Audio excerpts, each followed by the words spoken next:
All right. Well, good evening, everyone. This isn't King of the Cosmos. He's not sitting at his desk. This is too much change, and we can't have any change. We like things to stay the same. Well, unfortunately, things change all the time, and one of the changes that we're going to be bringing is we're streaming right now to Facebook and to YouTube.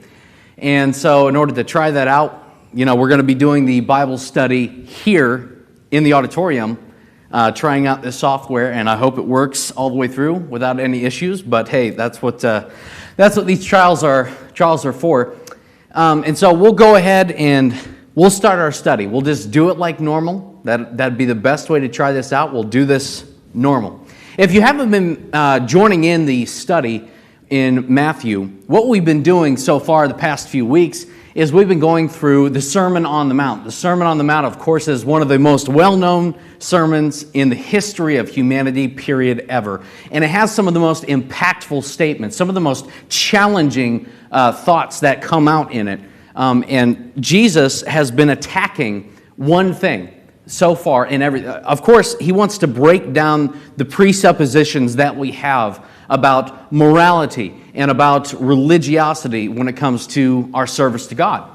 Normally, when it comes to the pagan religions, we can just go ahead and do whatever the deity wants, and everything's going to be okay. We don't actually have to give our hearts to him. We don't have to actually give our minds to him. Just do what the deity wants, sacrifice to him, do whatever he wants, and you're good. But Yahweh comes, and he comes in human flesh in the form of Jesus Christ. And he says, that is not the way that it works with me. That is not the way that it works with the one true God. When it comes to worship to the one true God, and I want to make sure that this isn't too loud for you. We're adjusting as we're going. When it comes to relationship with the one true God, it comes from the heart. It comes from the mind. It's not enough just to give certain obedience that God may have very well commanded. It's not enough. There has to be something behind it. It has to be a part of your character, a part of your person. You want to worship God. And when it starts there, of course, actions will follow. And so, with this bad understanding of how religion, obedience works with God, the Pharisees came along and after a few centuries corrupted what it meant to truly worship God. They got into a checklist religion. A checklist religion where all you have to do is check the box. My heart doesn't need to be in it. My mind doesn't need to be given over to him. And what comes out of that eventually is human beings like to find a sense of purpose. They like to find a sense of meaning. And so if our minds, our hearts are not given over to the one whom we are worshiping, if we're just doing it, if we're just going through the motions of worshiping, what you're going to do eventually is you're going to seek praise, seek an attaboy. And how did the Pharisees do that? How did they do that? They were praying in front of people. They were doing all sorts of things to get praise from men instead of praise from God. And all throughout the Sermon on the Mount, Jesus is attacking. He is completely attacking and destroying the idea of works righteousness, of legalism, of anything like that. God has no doubt declared war on that kind of mindset because it is brought up in every single part. And in the beginning of the Sermon on the Mount, when Jesus is going over the Beatitudes, when he's going over what we have been calling the steps of spirituality, what he's really doing there is showing true conversion to God, what true conversion to God looks like versus false conversion to God. False conversion comes with actions only, outward obedience, and that's it. But true conversion starts at the heart. True conversion starts in the mind. That's where it starts, and that's where Jesus starts in the Beatitudes. Blessed are those who are poor in spirit. Blessed are those who mourn. Blessed are those who are meek. And on and on and on we go. Blessed are those who hunger and thirst for righteousness. We've been over that. Well, we spent like 50 minutes on that one back when we went over those. And he started out the sermon like that because of who the main enemies were in Jesus' day and time, the Pharisees. The Pharisees' religion did not start with their heart. It did not start in their mind. It started with themselves. in the praise that they got from other people instead of the praise that comes from the true God. So, he's been going over a few things. He's been going over very basic morality issues like anger and lust. It's not just about not doing something outwardly, it's about not doing something inwardly. When we go to anger, don't hate somebody. Because you hate somebody, guess what? You've murdered in your heart. It's not enough to say, hey, I'm a pretty good person. I've never murdered anybody. Yeah, but have you ever hated in your heart? Have you ever hated somebody? Have you ever looked at somebody else with lust? Well, that's just as good as committing the actual crime. And so, it completely destroys this idea of outward obedience only, nothing going on the inside, no true conversion to God. Jesus completely destroys that. We've been working our way through. We're in Matthew chapter 6. Last time we talked about the Lord's Prayer. And this time we're going to talk about something that really is not talked about a whole lot in America today. And that's fasting. Yeah, fasting. It says in Matthew chapter 6, verse 16 through 18, Jesus says, "And when you fast, do not look gloomy like the hypocrites, for they disfigure their faces, that their fasting may be seen by others. Truly I say to you, they have received their reward. But when you fast, anoint your head and wash your face, that your fasting may not be seen by others, but by your Father who is in secret. And your Father who sees in secret will reward you." Now, I'm not actually at my desk, so I have to bring something here. Sorry about that. The question is, what is fasting? It's not really talked about a whole lot in churches. What is fasting? I have a definition here for you. Here's the definition for fasting. A ritual of abstaining from food and or drink for a predetermined period, practiced in the Bible primarily as a means of mourning. Fasting frequently occurs in the Old Testament in response to suffering or disaster in conjunction with other mourning rituals. Fasting was one of the pillars of religion. We've talked about those the past few times, the past few Wednesdays we've had on King of the Cosmos. You know, the pillars of religion are what? They're praying, they're giving, fasting. Fasting is the last one. When you fast, you are intentionally depriving yourself of something that you need to speak a message to God. There's something going on in your life that is so hard to deal with that you express it through not partaking in the things that we normally partake in. Now, I want you to notice that it seems to be most of the time in the Bible that when somebody fasts, it's not just for no reason. It's not just for no reason. Most of the time it comes from mourning. You mourn a loss, or you're going through something, or you believe God's punishing you, so you fast. You don't just fast for no reason. We don't really fast a whole lot today in America. Why is that? Why do we'll get into exactly why later, because we weren't commanded to, but we'll get into it here in a minute. I'm getting ahead of myself, and this is what I normally do. Like most things that are given to us in the Bible, it really shows the inspiration therein. Let me back up and explain what I mean. When God in the Old Testament said, "Don't eat pork," what's very funny about that is, he just picked that animal because it was arbitrary. Well, no, not really. There's a significant health benefit for that. Pork is one of the worst meats for your body.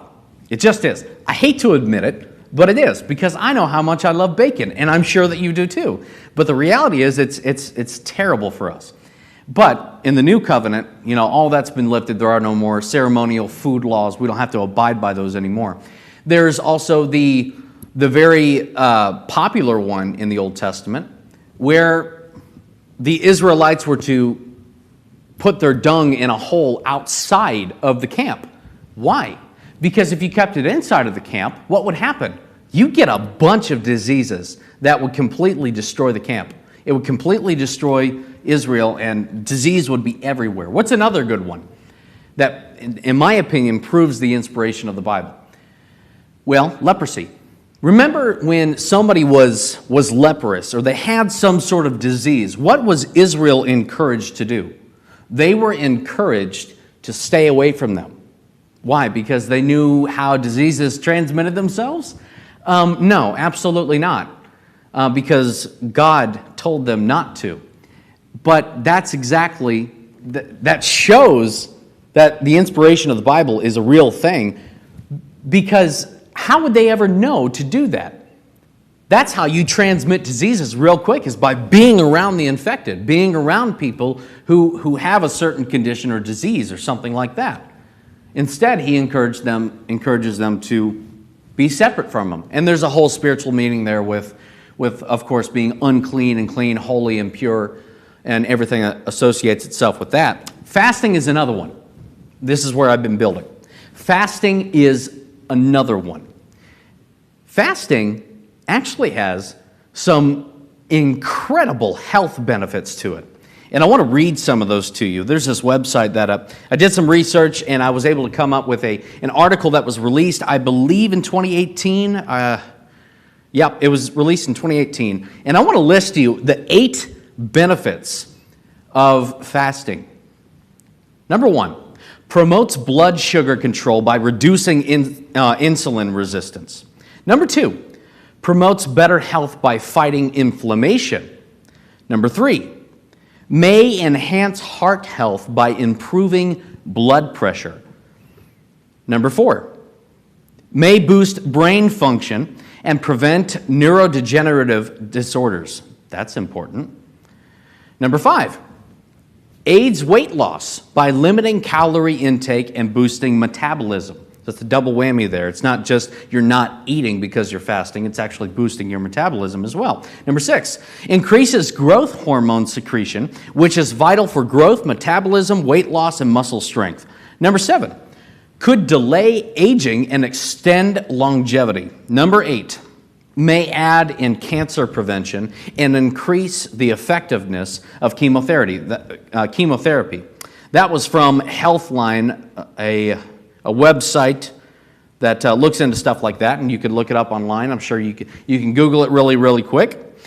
And to me, that's telling that something that is so beneficial is given in Old Testament times, certainly in the times of Jesus.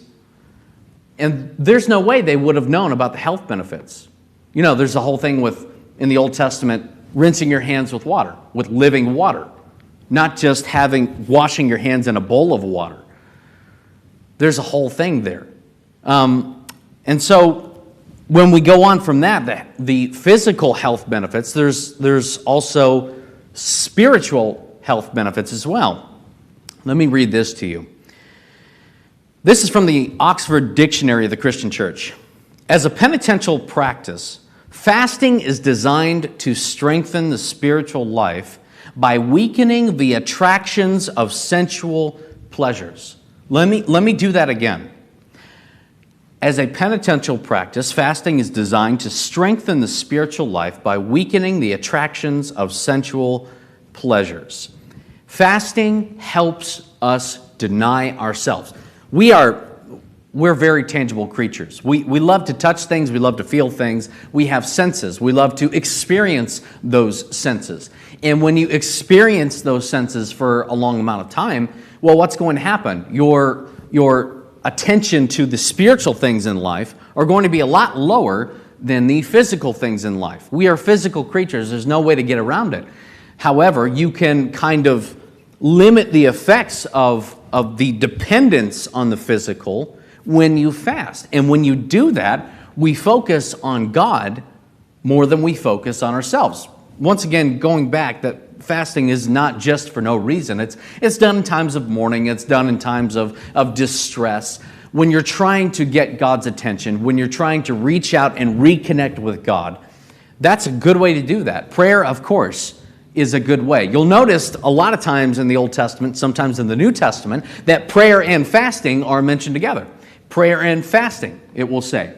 Well, because they achieve the same goal. Focus upon God and not upon the self. That is the focus. And that is the benefit, the spiritual benefit of fasting. Well, what happens when we don't do that? What happens when we don't fast? What happens when we don't take time to do that?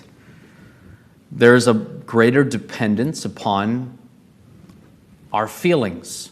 There's a greater dependence upon the senses, upon the pleasures, instead of on the spiritual aspects of life itself. And that can really, really get in the way of our relationship with God. Now, I know you have a question. Should we be fasting today? Let me read verse 16. And when you fast, do not look gloomy like the hypocrites, for they disfigure their faces, that their fasting may be seen by others. Truly I say to you, they have received their reward. Question. Should we fast? Is it commanded to fast? And to keep you in suspense,